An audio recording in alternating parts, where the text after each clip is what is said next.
Yan mga kabikers, for today's video, ito yung isi-share ko sa inyo ngayon. Gagawa tayo ng bahog-bahog or pudding. Ito yung lumang style ng paggawa ng pudding at napakatagal nito. Masira kung nagbi-business ka, perfect yung ganito. Lalo-lalo na kung medyo may kahinaan sa tinapay. Aabot to ng 1 linggo mga kabikers. Tingnan nyo yung gitna niya, parang mamon na. So yan mga kabikers, kung gusto mo to, panoorin nyo lang matapos ng video. Sa kung bago ka pa lang sa channel ko, please subscribe para updated ka pa sa mga video natin na gawin. Huwag na patagalin, umpisa na natin. Let's go di. So yan mga kabikers, ito yung gagamitin natin. Ito yung pandesal. Bali itong pandesal na to is 2.5 kilos to. Timbang.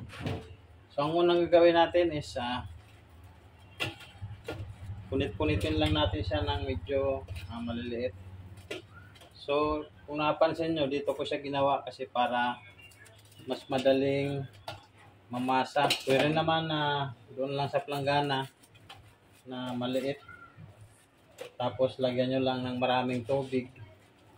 Yun, mabilis yun na procedure na gano'n mga kabikers. Pero sa akin, mabilis lang din yun. Ang buhay pag gano'n, no? Para sa akin, mabilis siya masira. Pero kung mabinta naman, hindi na kailangan yung ganito.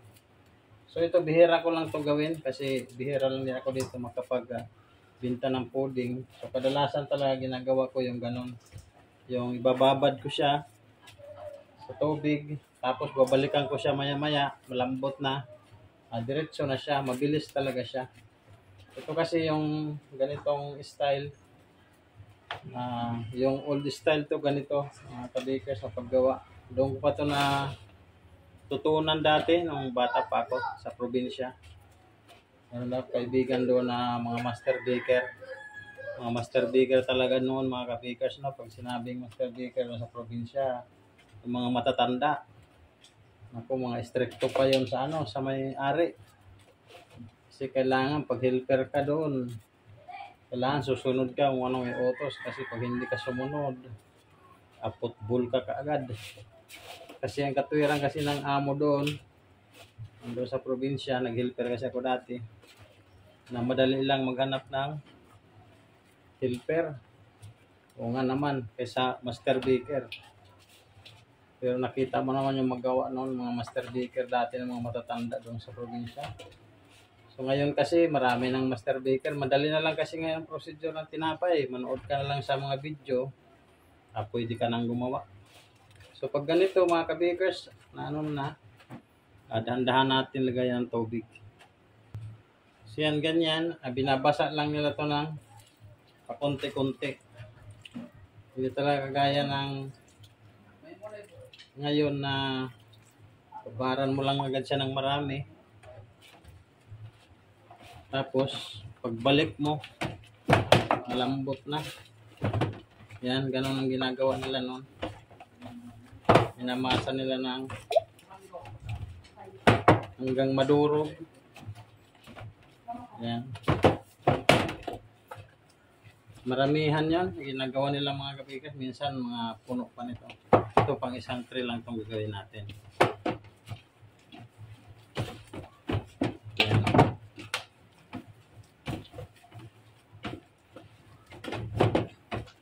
Saka matagal na din itong style ng ganito mga kapikas kasi bata pa ako, ito na din yung kinakain ko. Yung ganitong pudding, bahog-bahog, gano'n. Iba-iba kasi ang tawag nito mga kapikas. So yan, masahin lang talaga natin yan. Tapos pag mayroon pang mga ganito, mga matitigas, pwede pa natin sa basain. Pakunti-kunti lang talagang pagbasa niya. So ayan mga kabikers, balikan na lang natin maya, basahin lang natin hanggang madurog. So ganito, pag ganito na yung kanyang texture, lalagay na tayo ng mga natin. So ito yung gagamitin ko na vanilla extract to mga kabikers. Napakabango nito. Tapos maglalagay tayo ng strawberry. Yan, strawberry red, di gamitin natin.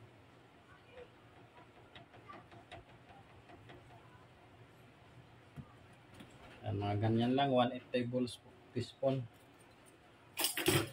1/8 tablespoon. Sweet lang mga kabakers. Tapos basagan natin ang isang itlog. Yun sila mga kabakers dati. Noon, nag-helper ako sa kanila. Ano yan, mga 90s, ganun. O, yun, mga ganun, mga 1990, ganun. Tapos maglagay tayo ng powder milk. Bale, dalawa. Bale, ang size nito is 1/4. Bale, kalahating cup na powder milk ginamit natin.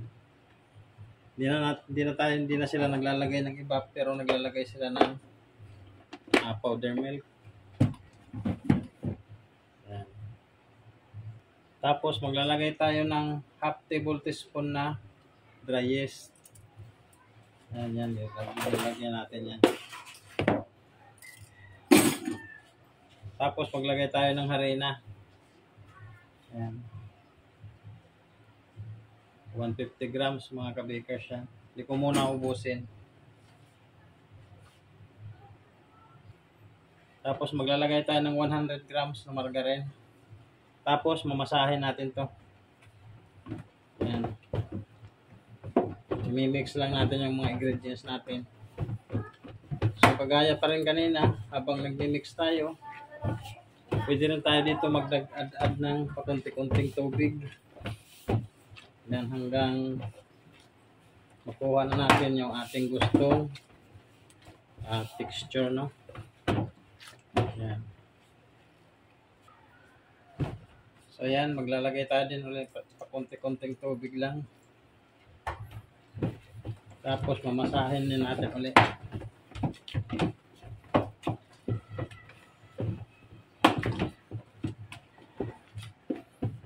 Hanggang makuha natin yung tamang ano niya, lambot.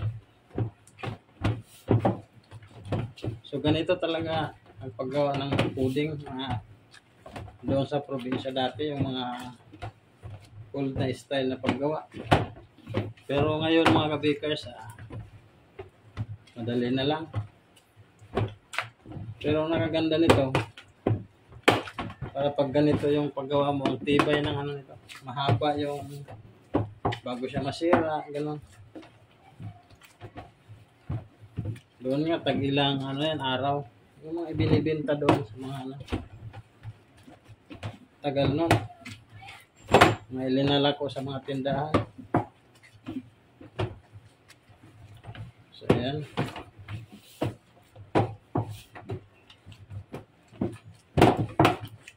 So, kulang pa siya, tubig. Isahin lang natin, tapos dagdagan natin ulit ng food color. Siguro dami-damihan natin konti. Last na yan.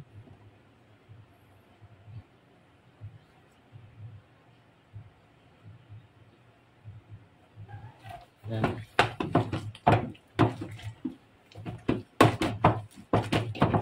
Ginagawa natin ito mga kabakers. Minsan 8 tray na ganito. Yan. Tapos yung mga linagay natin na mga ingredients, maganda talaga yung pagkanyang, kumbaga nag-combine talaga sila lahat. Yan, pag ganito, okay na yan siya. Ngayon gagawa na tayo ng pabalat. May pabalat kasi ito mga kabakers, no? Kaya tabi lang muna natin siya. Tayo sa ating pabalat. So ito pala yung gagamitin ko ng lanera mga kabakers. Lalagyan ko lang ng shortening lard. Ayan. Pala ito na pala yung pabalat natin. Namasa ko na to kanina. Ngayon hindi ka pa marunong gumawa nito, lalagay ko lang sa description yung kanyang ingredients. Para lang yan sa mga parang gumawa ng malambot na mga tinapay mga kabakers. Yan, lagyan lang natin dito ng ating harina. So, i-roller ko muna ito mga kabikers.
Brasan natin siya ng tubig, no? Para mawala yung mga harina na, ano?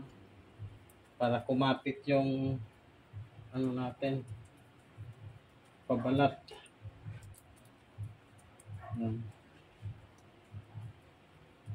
Para maganda yung kanyang kapit ng pabalat natin.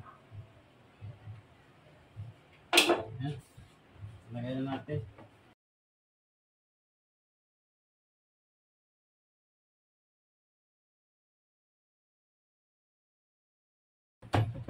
Yan, ganyan lang siya kadali mga kabikers.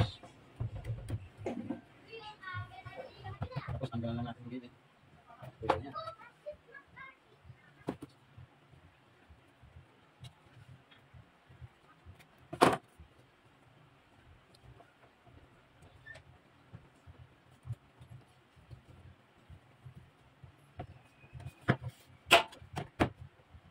May spatula.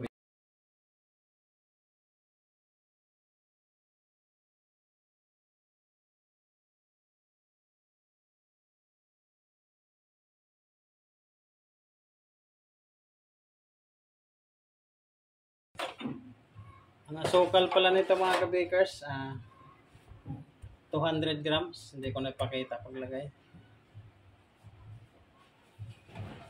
So bago pala natin isalang mga kabakers, banyan muna natin.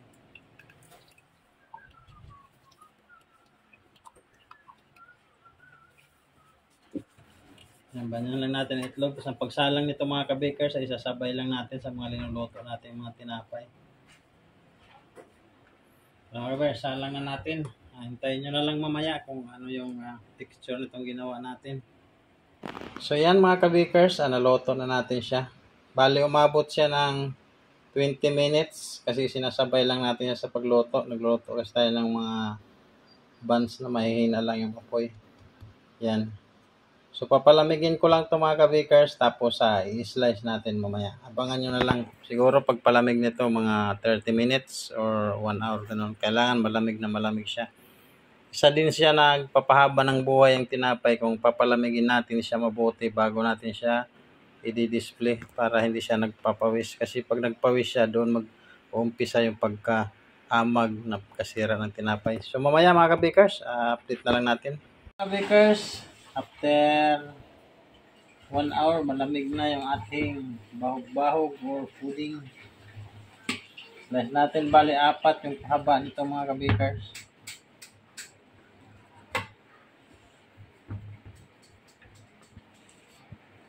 Tapos 6 naman yung papunta dito.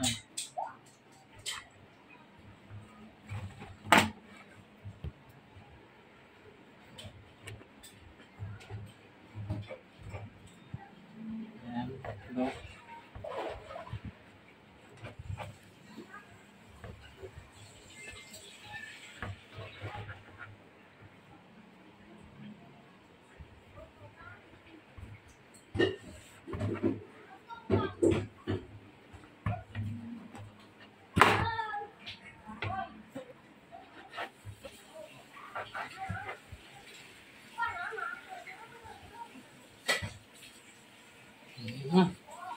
Cancel mo lang muna. Ano mo lang muna.